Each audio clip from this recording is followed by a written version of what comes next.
अस्सलाम वालेकुम। Welcome to my channel voice over by Aamna Shah. I hope कि आप खुश होंगे। कहानी शुरू करने से पहले आपसे रिक्वेस्ट है कि अगर आपको मेरा कंटेंट पसंद आता है तो प्लीज़ मेरे चैनल को सब्सक्राइब करें। आइए कहानी का आगाज़ करते हैं।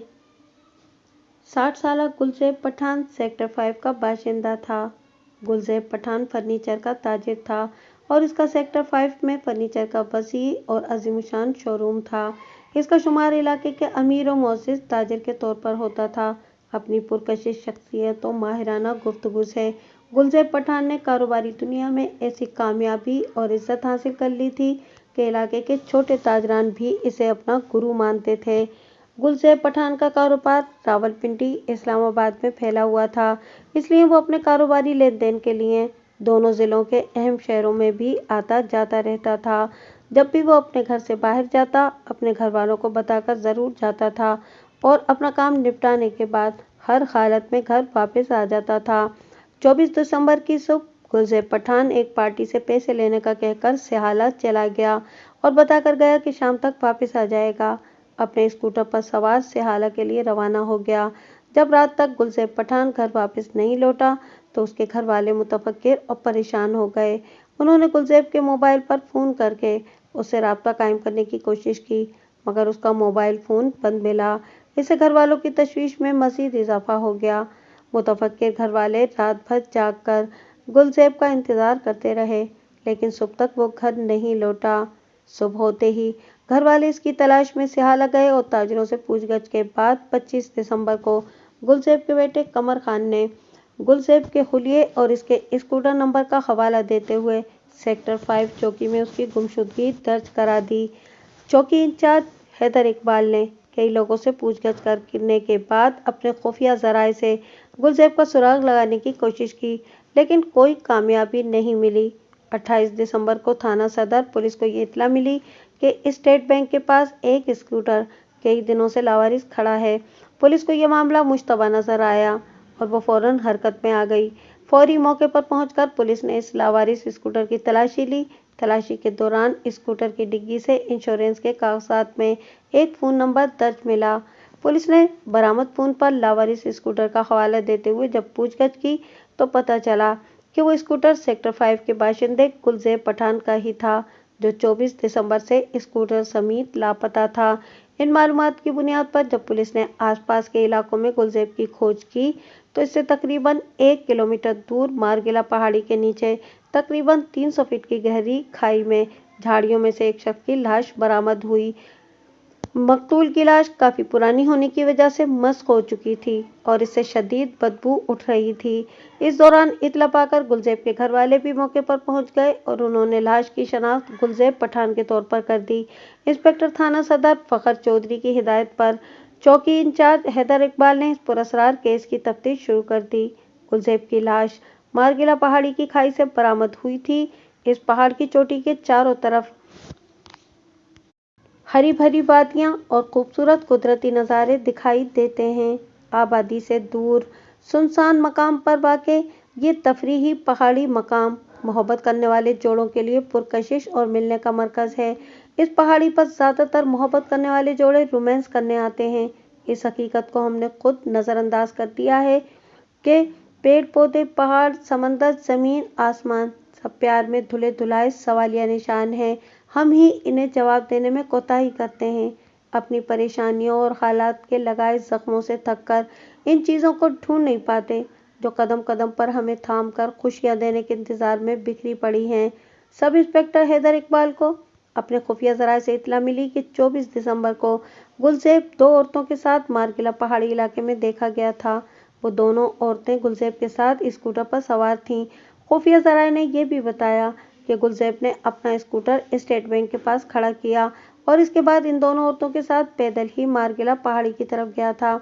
ये भी पता चला कि गुलज़ेब पठान के नायला नामी एक औरत से मोहब्बत के ताल्लुकात थे। जब नायला के किरदार के बारे में तफ्तीश की गई तो मालूम हुआ कि नायला सेक्टर 5 इलाके की रहने वाली थी और वो एक आज़ाद ख्याल लड़की थी। वो ज़्यादातर मर्दाना कपड़े पहनती थी और मर्दों ही की तरह बेझिझक अंदाज में बोलती थी। अगरचे नायला के घरेलू हालात मामूली थे, लेकिन इसके रहन सहन का मयार गैर मामूली बुलंद था। نائلہ کے گھر مہنگی کاروں میں سوار رئیسزادوں کی آمد و رفت لگی رہتی تھی۔ نائلہ کی عورتوں سے کم مردوں سے زیادہ دوستی تھی اور سیکٹر 5 والے اس پر الٹے سیدھے الزام لگاتے تھے، جن میں دھندہ فروشی کا الزام سر فہرست تھا۔ نائلہ کے بارے میں یہ اہم معلومات بھی ملی کہ نائلہ کے گھر میں کافی عرصے سے عافیہ نامی ایک بیوہ بھی رہتی تھی۔ دونوں میں گہری دوستی تھی اور اکثر وہ دونوں ساتھ ساتھ ہی رہتی تھیں۔ شک کی بنیاد پر جب سب انسپکٹر حیدر اقبال نے نائلہ اور عافیہ کو حراست میں لے کر ان سے پوچھ گچھ کی تو پہلے تو نائلہ اور عافیہ خود کو بے گناہ بتاتی رہیں، لیکن جب پولیس نے نائلہ کے موبائل فون کی کال تفصیلات نکلوائیں تو ان کا جھوٹ سامنے آ گیا۔ 24 دسمبر کو صبح سے 2 بجے تک نائلہ نے اپنے موبائل سے گلزیب کے موبائل پر اس سے کئی بار بات کی۔ اس کے بعد گلزیب نے اپنے موبائل کا سوئچ آف کر دیا تھا، جبکہ نائلہ کا موبائل چالو تھا اور 24 کی شام نائلہ کے موبائل کی لوکیشن مارگلہ پہاڑی کے پاس تھی۔ اس پر نائلہ اور عافیہ ٹوٹ گئیں اور دونوں نے اپنا جرم قبول کرتے ہوئے کہا کہ ان دونوں نے ہی گلزیب پٹھان کو مارگلہ پہاڑی کی چوٹی سے گہری کھائی میں دھکیل دیا تھا، جس سے گلزیب کی موت واقع ہو گئی تھی۔ گلزیب ایک ادھیڑ عمر مگر زندہ دل اور رنگین مزاج انسان تھا، لیکن اس کا دل اور حسرتیں اب بھی جوان تھیں۔ وہ جب بھی کسی خوبصورت اور جوان اسمارٹ لڑکی کو دیکھتا تھا تو فوراً دل پھینک اٹھتا تھا۔ ایک دن سیکٹر 5 کی رہنے والی نائلہ اپنے ایک رشتہ دار کی شادی کے لیے فرنیچر خریدنے گلزیب کے شو روم میں آئی۔ اس دن نائلہ نے ٹی شرٹ اور جینس پہن رکھی تھی، اس لیے وہ بہت خوبصورت اور اسمارٹ لگ رہی تھی۔ گلزیب اسے دیکھا تو دیکھتا ہی رہ گیا۔ نائلہ بھی ان تجربہ کار لڑکیوں میں سے تھی جو مرد کی آنکھوں کی زبان پڑھ کر ان کے دل کا حال جان لیتی تھیں، اس لیے وہ گلزیب کے دل کا حال فوراً بھاپ گئی۔ وہ چونکہ گلزیب کی امیری سے واقف تھی، اس لیے اسے اپنے اوپر لٹو دیکھ کر اس کے دل میں بجلی کی مانند یہ خیال کوندا کہ اگر وہ گلزیب کو اپنے حسن کے جال میں پھانس لے تو وہ سونے کا انڈا دینے والی مرغی ثابت ہو سکتا ہے۔ اس لیے وہ اس کو رجھانے کے لیے اس سے ہنس ہنس کر باتیں کرنے لگی۔ نائلہ نے جب گلزیب کو ہری جھنڈی دکھائی تو گلزیب کے حوصلے بھی بلند ہو گئے اور وہ نائلہ سے بے جھجک ہو کر باتیں کرنے لگا۔ اس پہلی ملاقات میں ہی وہ دونوں اتنے کھل گئے کہ انہوں نے ایک دوسرے کو اپنے اپنے موبائل نمبر بھی دے دیے۔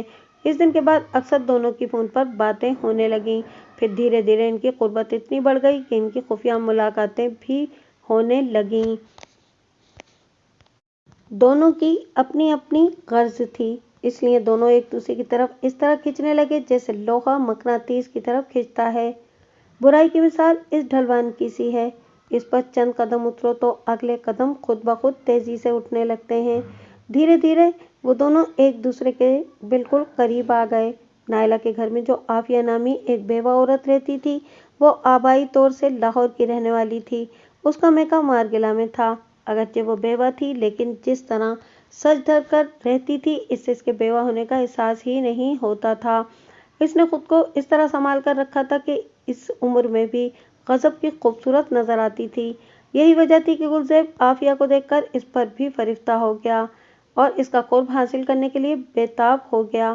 اتفاق سے اسی دوران عافیہ کی ماں شدید بیمار ہو گئی تو اسے دیکھنے کے لیے عافیہ نے اپنے میکے جانے کا پروگرام بنایا اور نائلہ کو بھی اپنے ساتھ چلنے پر راضی کر لیا۔ نائلہ جب گھر سے باہر جاتی تو گلزیب کو ضرور بتا کر جاتی تھی، اس لیے نائلہ نے جب گلزیب کو یہ بتایا کہ وہ عافیہ کے ساتھ اس کے میکے مارگلہ جا رہی ہے تو گلزیب بھی عافیہ کی قربت حاصل کرنے کے لیے ان کے ساتھ چلنے کی ضد کرنے لگا اور وہ دونوں مان گئیں۔ 23 دسمبر کو گلزیب اپنے اسکوٹر سے فیض آباد کے لیے روانہ ہوا۔ راستے میں گلزیب نے نائلہ سے مسلسل فون پر رابطہ قائم رکھا۔ فیض آباد پہنچ کر گلزیب نے نائلہ کے بتائے مقام پر جا کر اس سے ملاقات کی اور ایک ہوٹل میں نائلہ اور عافیہ کے ساتھ ناشتہ کیا۔ اس دوران گلزیب عافیہ سے بھی میٹھی میٹھی باتیں کر کے اسے اپنے اثر میں لانے کی کوشش کرتا رہا۔ چونکہ گلزیب بڑا ہی دل پھینک تھا اس لیے وہ نہیں چاہتا تھا کہ اس کے گھر والوں کو اس بات کا پتہ چلے، اس لیے اس نے فیض آباد پہنچنے کے بعد اپنا موبائل بند کر دیا۔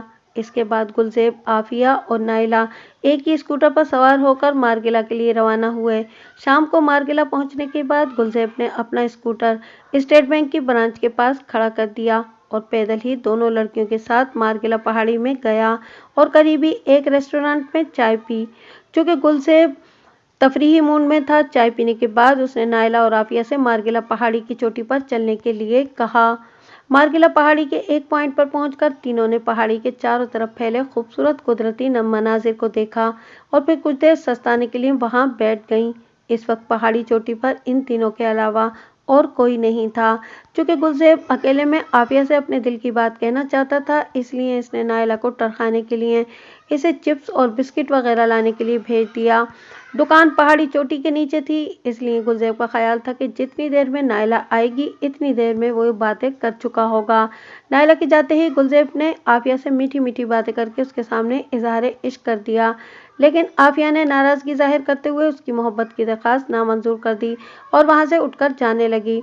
आफिया का इल्ज़ाम है कि गुलज़ेब जबरन हाथ पकड़कर उसके साथ छेड़छाड़ करने लगा, तो आफिया के मुताबिक उसने गुलज़ेब की मज़ाहमत करने की भरपूर कोशिश की, लेकिन गुलज़ेब ने उस पर दस्तदराजी की।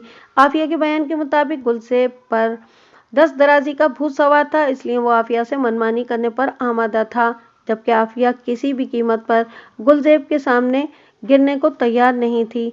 चुनांचे दोनों के दरमियान हाथापाई होने लगी। इस जद्दोजहद में दोनों एक दूसरे से उलझते उलझते पहाड़ी चोटी के बिल्कुल किनारे पर आ गए।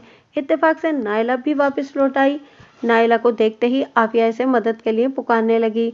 जब नायला ने आफिया को गुलज़ेब के चुंगल से छुड़ाने की कोशिश की तो गुलज़ेब नायला से भी उलझ गया। वो किसी भी कीमत पर आफिया को छोड़ने के लिए तैयार नहीं था, लिहाजा इन दोनों में धक्कम-पेल होने लगी। इसी असना में नायला और आफिया गुलज़ेब को धकेलते धकेलते पहाड़ी चोटी के इस आखिरी सिरे पर ले गईं, जिसके दूसरी तरफ 300 फीट गहरी खाई थी। नायला और आफिया की भरपूर मज़ाहमत के बाद भी जब गुलज़ेब अपनी हरकतों से बाज नहीं आया तो इनके दिमाग में इश्तियाल पैदा हो गया। चुनांचे नायला और आफिया ने गुलज़ेब को जोर से धक्का देकर मारगिला पहाड़ी की चोटी से गहरी खाई में धकेल दिया। खाई की पथरीली जमीन पर गिरते ही गुलज़ेब की मौत वाक़ई हो गई। इस वाक़े के बाद नायला और आफिया मौका वारदात से चुपचाप अपने घर आ गईं। इनका ख्याल था कि इन्हें किसी ने नहीं देखा, इसलिए इस वाक़े पर हमेशा पर्दा पड़ा रहेगा, लेकिन ऐसा नहीं हुआ। इंसानी खून छुपा नहीं रहता, जल्द या बदेर राज खुल ही जाता है। नायला और आफिया ने पुलिस के सामने अपनी इकबाली बयान में कहा कि गुलज़ेब को कत्ल करने का इनका कोई इरादा नहीं था, लेकिन धक्कम-पेल में अचानक गुलज़ेब का पैर फिसल गया और वो पहाड़ी से खाई में गिर गया और इसकी मौत हो गई। पुलिस ने गैर इरादी कत्ल के इल्ज़ाम में नायला और आफिया के खिलाफ केस दर्ज करके इन्हें अदालत में पेश किया, जहां से इन दोनों को जेल भेज दिया गया। तादम तहरीर, आलिया और नायला जेल में थीं और इनकी जमानत नहीं हो सकी थी।